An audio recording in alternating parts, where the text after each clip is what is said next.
नमस्कार,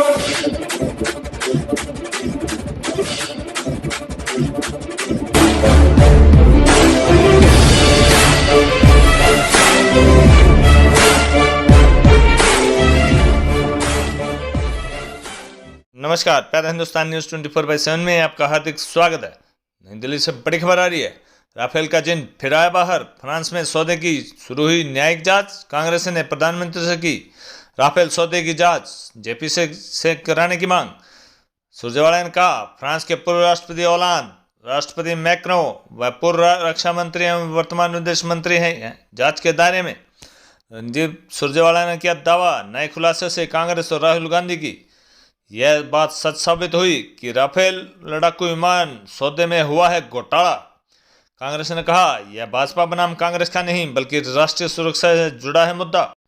पिछले लोकसभा चुनाव में सबसे बड़ा राजनीतिक और चुनावी मुद्दा रहा राफेल करार। फ्रांस में एक एनजीओ की शिकायत पर बिठाई गई न्यायिक जांच करने के ऐलान के बाद राफेल का जिन एक बार फिर बाहर आ गया है। राफेल लड़ाकू विमान का करार मोदी सरकार के गले की फंसी उस हड्डी के समान है जो ना तो मोदी सरकार से निगली जा रही है, ना ही उसे उगल पा रही है। राफेल के मुद्दे ने विपक्ष को भाजपा पर हमला करने का एक फिर मौका दे दिया है। फ्रांस में राफेल मुद्दे की जांच शुरू होने के बाद भारत में भी यह मुद्दा गरमाने लगा है। इस सौदे में फ्रांस और भारत के बीच 2016 में हस्ताक्षर हुए थे। फ्रांस में इस मामले की न्यायिक जांच के बाद हमलावर हुई कांग्रेस ने इसमें भ्रष्टाचार की आशंका जताते हुए न सिर्फ जेपीसी की मांग की बल्कि यह संकेत भी दे दिया आगामी संसद सत्र में वह राफेल करार का मुद्दा बड़े जोर शोर से उठाएगी।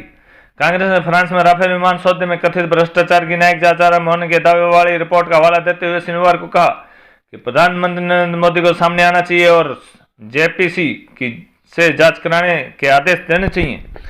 पार्टी के मुख्य प्रवक्ता रणदीप सुरजेवाला ने यह भी दावा किया कि नए खुलासे से कांग्रेस और उसके पूर्व अध्यक्ष राहुल गांधी की यह बात सच साबित हुई है कि लड़ाकू विमान सौदे में बड़ा घोटाला हुआ है। कांग्रेस मीडिया विभाग के प्रमुख रणदीप सुरजेवाला ने प्रेस कॉन्फ्रेंस में कहा, फ्रांस की पब्लिक प्रोसिक्यूशन सर्विस ने राफेल कागजात में भ्रष्टाचार, क्रोनी कैपिटलिज्म, अनुचित प्रभाव आदि की जांच शुरू की है। जांच के दायरे में फ्रांस के पूर्व राष्ट्रपति, मौजूदा राष्ट्रपति और पूर्व रक्षा मंत्री एवं वर्तमान विदेश मंत्री हैं। सुरजेवाला ने कहा, फ्रांस में इस बेहद संवेदनशील मामले की जांच के लिए एक जज की नियुक्ति की गई है और ऐसे में प्रधानमंत्री को राफेल सौदे में जेपीसी की जांच करानी चाहिए। यह राष्ट्रीय सुरक्षा देश के खजाने से को चूना लगाने का मामला है जिसकी सही जांच संयुक्त संसदीय समिति ही कर सकती है और सुप्रीम कोर्ट इस तरह की जांच करने में सक्षम नहीं है। सुरजेवाला ने कहा, अब राफेल में हुआ भ्रष्टाचार व घोटाला सामने है, क्या प्रधानमंत्री सामने आकर राफेल घोटाले की जांच कराएंगे? एक सवाल के जवाब में उन्होंने कहा, यह भाजपा बनाम कांग्रेस का नहीं बल्कि राष्ट्रीय सुरक्षा से जुड़ा मुद्दा है और ऐसे में प्रधानमंत्री को जेपीसी जांच करानी चाहिए। गौरतलब है कि फ्रांस की समाचार वेबसाइट मीडियापार्ट की रिपोर्ट में कहा गया है कि भारत के साथ 59,000 करोड़ के राफेल विमान सौदे में कथित भ्रष्टाचार के मामले में फ्रांस के एक न्यायाधीश को बहुत संवेदनशील न्यायिक जांच की जिम्मेवारी सौंपी गई है। इस रिपोर्ट को लेकर राहुल गांधी ने सरकार पर परोक्ष रूप से निशाना साधा तो कांग्रेस महासचिव प्रियंका गांधी वाड्रा ने भगवान बुद्ध के संदेश का उल्लेख करते हुए कहा कि 3 चीजों को नहीं छिपाया जा सकता, सूर्य, चंद्रमा और सत्य। नई दिल्ली से अनुकुमार सैनी की प्यारा हिंदुस्तान के लिए विशेष रिपोर्ट। राफेल एयरक्राफ्ट सौदे में भ्रष्टाचार साबित है, सामने है।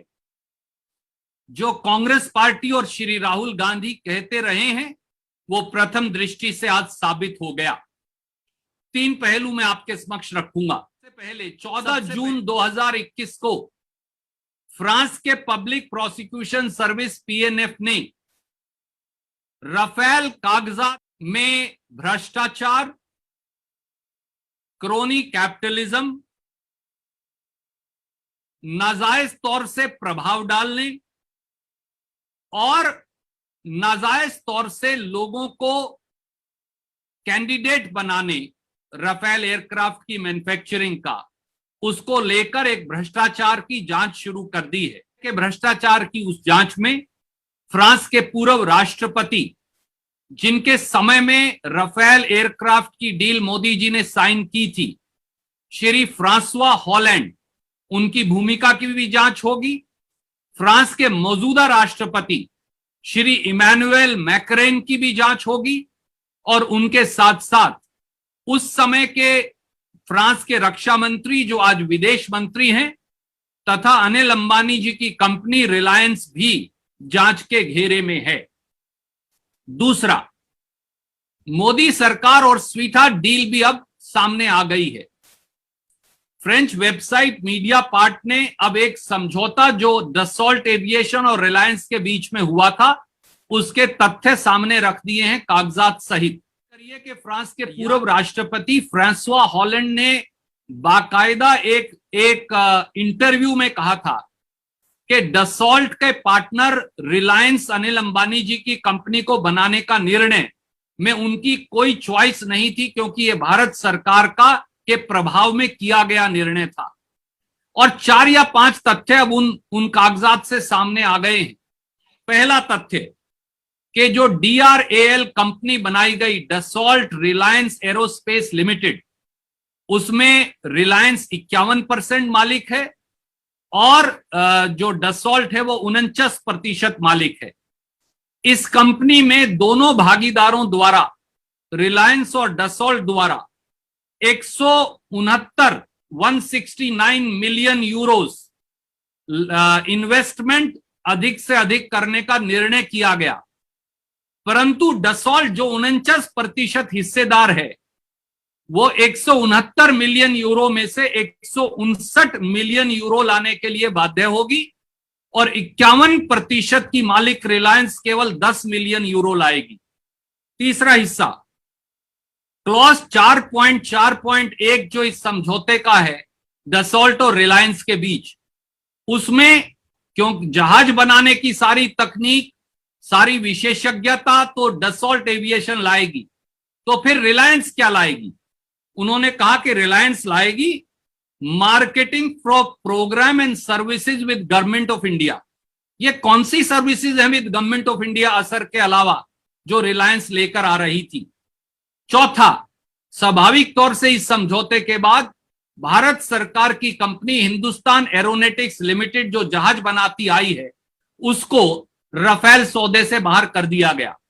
और पांचवी बात बड़ी रुचिकर, 25 मार्च 2015 को डसॉल्ट के CEO एरिक ट्रैपियर बेंगलोर आते हैं और भारतीय वायुसेना के प्रमुख और HAL के प्रमुख की मौजूदगी में डसॉल्ट और HAL के समझौते की पुष्टि करते हैं।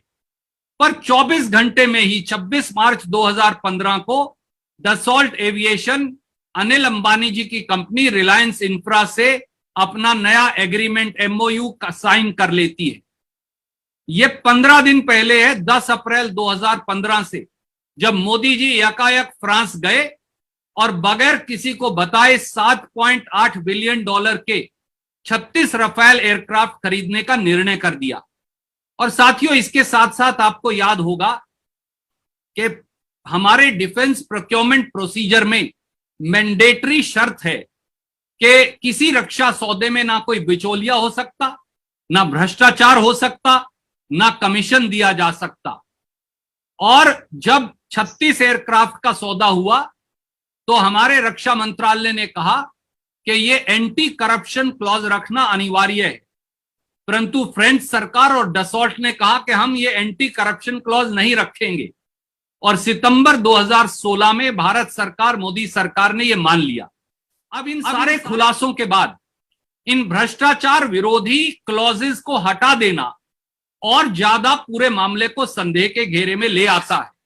इसलिए सवाल बड़ा सीधा है कि अब भ्रष्टाचार की परतें खुल चुकी हैं। प्रथम दृष्टि से राफेल स्कैम सामने है, राफेल में भ्रष्टाचार सामने है, सरकारी खजाने को चूना लगाना सामने है और देश हित का विरोध करना या देशद्रोह सामने है। तो ऐसे में क्या प्रधानमंत्री आदरणीय मोदी जी सामने आकर अब राफेल घोटाले की JPC जांच करवाएंगे? सवाल इतना ही है। कोई प्रश्न आप पूछना चाहें तो स्वागत है।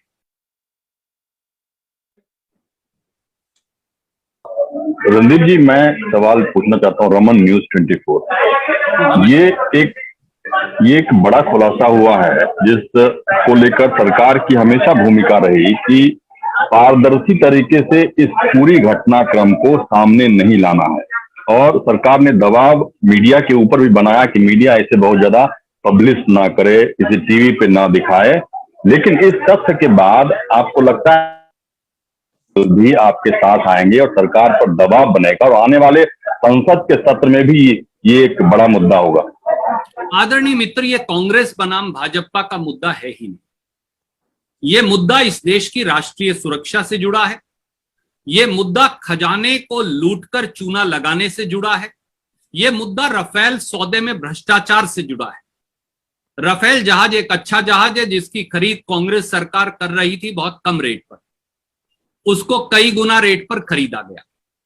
और जब कांग्रेस पार्टी और कांग्रेस के पूर्व अध्यक्ष श्री राहुल गांधी जी ने यह मामला बार बार उठाया तो सरकार ने बजाय जवाब देने के उपहास और मजाक उड़ाया। हम अदालत में नहीं गए क्योंकि हमारा मानना था कि अदालत इसका निर्णय नहीं कर सकती, जेपीसी ही कर सकती है, क्योंकि इसमें एविडेंस की, कागजात देखने की और जरूरत पड़े तो प्रधानमंत्री को भी गवाही के लिए पेश करने की जरूरत है।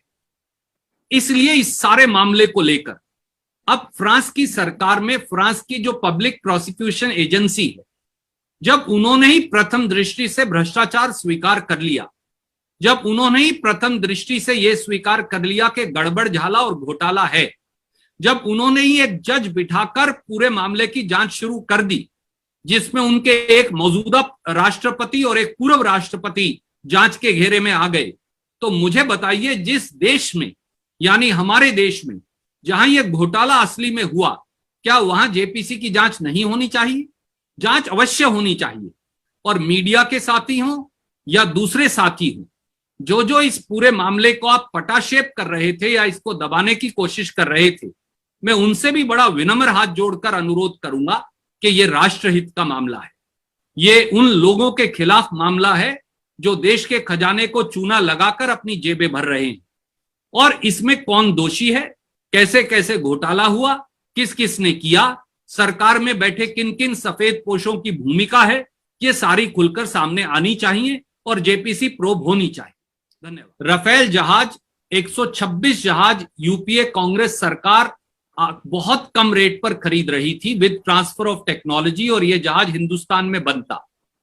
पर मोदी जी ने 126 से घटाकर जहाज 36 कर दिए और 7.8 बिलियन यूरोज यानी लगभग 68,000 करोड़ रुपए का देश का सबसे बड़ा रक्षा सौदा साइन कर लिया।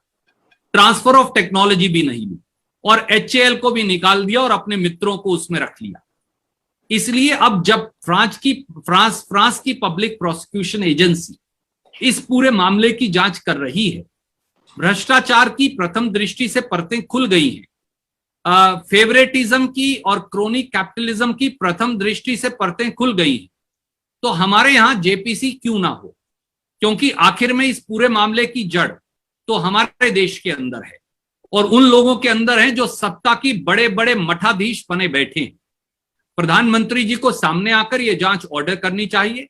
हमने पहले से ही कहा कि सुप्रीम कोर्ट इस मामले की जांच नहीं कर सकता, क्योंकि उन्हें ना तो रक्षा मंत्री को बुलाकर उनकी गवाही लेने का अधिकार है, ना प्रधानमंत्री को, ना ही डिफेंस मिनिस्ट्री के ऑफिशियल्स को, और ना ही सुप्रीम कोर्ट सारे कागजात देख सकती।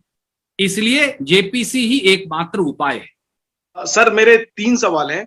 पहला सवाल तो ये कि फ्रांस में अभी जांच शुरू ही हुई है, तो क्या ये बेहतर नहीं होता कांग्रेस पार्टी के लिए कि थोड़ा इंतजार कर लेते कि वहां जांच पूरी हो जाती? क्योंकि एक बार और शिकायत की गई थी इसी एनजीओ के द्वारा जिसको कि स्वीकार नहीं किया गया था। एक बार फिर उन्होंने नए दस्तावेजों के साथ शिकायत की है, तो इस बार उनकी शिकायत को स्वीकार किया गया, जांच शुरू की गई है। तो क्या थोड़ा इंतजार करना सही नहीं होता कि पहले वहां जांच हो जाती और उसमें जब खुलासे सामने आते इसके बाद कांग्रेस पार्टी नए सिरे से मांग करती? क्योंकि सुप्रीम कोर्ट इस मामले में सरकार को इस खरीद को क्लीन चिट दे चुकी है, तो क्या कांग्रेस को अपने देश के सुप्रीम कोर्ट के दिए हुए फैसले पर भरोसा नहीं है कि विदेश में एक शिकायत हुई, उसकी जांच शुरू हुई, तो आपने फिर से जो पहले आप लोग मांग करते रहे हैं वो मांग आप दोहरा रहे? और एक सवाल और ये है जो रमन सर ने भी पूछा कि क्या आने वाले संसद सत्र में कांग्रेस जेपीसी की मांग करेगी? Thank you sir. आदरणीय मित्र, आपने 3 महत्वपूर्ण सवाल पूछे। नंबर 1, भारत सरकार, प्रधानमंत्री मोदी जी और भारतीय जनता पार्टी के नेता तो लगातार, और कुछ उनके मित्र चैनल भी और मीडिया के कुछ साथी भी, कुछ साथियों ने बड़ा साहस दिखाया और कुछ साथियों ने केवल सरकारी वर्जन दिया। वो ये कहते रहे हैं कि कोई जांच का मतलब ही नहीं क्योंकि कुछ गलत है ही नहीं। अब जिस मुल्क ने हमें जहाज बेचे हैं वहां की पब्लिक प्रोसिक्यूशन एजेंसी ने प्रथम दृष्टि से यह स्वीकार लिया कि हां, भ्रष्टाचार है, गड़बड़ झाला है, घोटाला है, और वो अपने खुद के पूर्व प्रधानमंत्री और मौजूदा राष्ट्रपति और पूर्व राष्ट्रपति दोनों की भूमिका, उनकी भी जांच कर रहे हैं। तो ऐसे में जिस घोटाले और गड़बड़ झाले के सारे तार हमारे मुल्क में जुड़े हैं, वहां जांच क्यों ना हो। मैं इसके साथ साथ ये भी जोड़ूंगा, कल को वहां भ्रष्टाचार साबित हो गया तो वो फैसला हमारी अदालत पर तो लागू नहीं है। तो इसलिए हमें तो अपनी प्रोब करनी ही पड़ेगी। क्या हम ये चाहते हैं, या क्या आप ये चाहते हैं, जो मुझे मालूम है आप नहीं चाहते, कि भ्रष्टाचार की जांच को ठंडे बस्ते में डाल दिया जाए, फ्रांस की सरकार की जांच का हवाला देकर, और जांच की ही ना जाए। जब प्रथम दृष्टि से भ्रष्टाचार के आरोप सामने आ गए हैं, यहां तक कि फ्रांस के पूर्व राष्ट्रपति और मौजूदा राष्ट्रपति की भूमिका भी जांच के घेरे में है, तो ऐसे में जेपीसी की जांच हमारे उन सब सफेद पोशों की या उन अधिकारियों की जिन्होंने देश की अस्मिता को खराब किया, देश में जो हमारा पब्लिक एक्सचेकर है उसको चूना लगाया, और जो भ्रष्टाचार के अंदर संलिप्त है उनकी जांच क्यों ना हो। दूसरा सवाल, आदरणीय सुप्रीम कोर्ट ने अपने निर्णय में ही कहा, मैं फिर आपको मेरी पत्रकार वार्ता की ओर ध्यान दिलवाऊंगा जो मैंने उस समय की थी, उन्होंने ये स्वीकार किया कि वो राफेल की जांच के लिए अधिकृत नहीं। याद करिए, उन्होंने अपने फैसले के अंदर यह भी लिखा, और इसीलिए हमने कभी सुप्रीम कोर्ट में मुकदमा दायर किया ही नहीं। ये तो एक विशेष वकील ने और एक भाजपा के ही नेताओं ने, अरुण शूरी जी, यशवंत सिन्हा जी ने यह मुकदमा दायर किया था, कांग्रेस ने नहीं किया। और हमने उस समय भी कहा था कि सुप्रीम कोर्ट गवाही नहीं ले सकती, सुप्रीम कोर्ट रक्षा मंत्री, प्रधानमंत्री, रक्षा मंत्रालय के अधिकारियों को गवाही के लिए नहीं बुला सकती, सुप्रीम कोर्ट सारे कागजात नहीं देख सकती जो उनको दिखाए भी नहीं गए, और उनकी गैर हाजिरी में, गैर मौजूदगी में इन सारे साक्ष्यों और तथ्यों के सुप्रीम कोर्ट जांच कर ही नहीं सकती। और स्वाभाविक तौर से यह मुद्दा राष्ट्रीय सुरक्षा, राष्ट्रीय अस्मिता से जुड़ा है, तो इसे संसद और संसद के बाहर उठाकर सरकार की जवाबदेही तो मांगी ही जाए। आने वाले संसद सत्र में भी मांग करेंगे। पिछले कई सत्र के दौरान राहुल गांधी के नेतृत्व में राफेल के मसले को आप लोगों ने मजबूती से उठाया, संसद का सत्र भी हंगामेदार रहा। तो क्या इस बार भी, जबकि 19 जुलाई से संसद का सत्र शुरू होने वाला है, जेपीसी जांच की मांग सरकार माने या ना माने, ये तो सरकार पे निर्भर करता है। आप लोग की मुहिम उसी तरह से होगी जैसे पहले रही है संसद के अंदर? आदरणीय मित्र, ये कांग्रेस बनाम भाजपा का मामला नहीं, ये राष्ट्रीय सुरक्षा का मामला है। और जब प्रथम दृष्टि से भ्रष्टाचार सामने है, तो भाजपाई नेता और प्रधानमंत्री जांच से क्यों बचना चाहेंगे? अगर दाल में काला है या पूरी दाल काली है, फिर तो जांच नहीं होगी। और अगर दाल काली नहीं है और दाल में काला नहीं है, तो फिर जब इतने स्पष्ट तौर से प्रथम दृष्टि के भ्रष्टाचार के आरोप सामने हैं, तो जांच क्यों ना हो? एक पत्रकार के तौर पर मैं आपसे भी ये प्रश्न पूछता हूं, एक भारतीय के तौर पर भी, भारत का जो रक्षा सौदा है उसके अंदर भ्रष्टाचार, मिडलमैन यानी बिचौलिया या हेराफेरी, इस पर बाकायदा प्रतिबंध है और इसकी बड़ी कड़ी सजा है जेल की सलाखों के पीछे जाने की। जब प्रथम दृष्टि से भ्रष्टाचार सामने है, तो मोदी जी या भारतीय जनता पार्टी के नेता वो जेपीसी जांच क्यों नहीं करवाते? क्या सिद्धार्थ जी?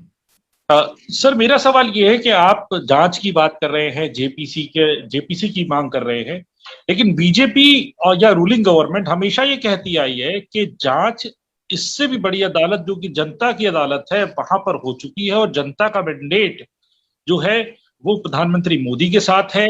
जनता का मैंडेट या जो है उनके पक्ष में है, और जनता इसको किसी भी तरीके से गलत नहीं मानती। चुनावों के नतीजे ये बताते हैं। इस परिप्रेक्ष्य को कैसे देखते हैं आप? आदरणीय साथी, मैं एक आपको सबसे ताजा उदाहरण दूं।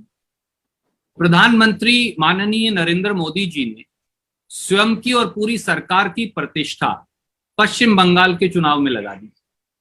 वो चुनाव वो हार गए, तो क्या प्रधानमंत्री जी को जनता का मैंडेट मानकर इस्तीफा दे देना चाहिए, क्योंकि वहां तो कैंडिडेट वो स्वयं थे।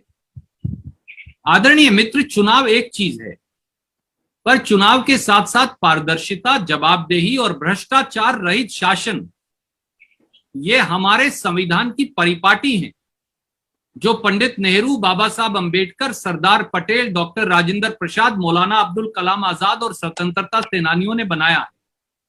इसलिए जब प्रथम दृष्टि से फ्रांस में भ्रष्टाचार के आरोप सामने आ गए हैं, तो यहां जेपीसी की प्रोब क्यों ना हो?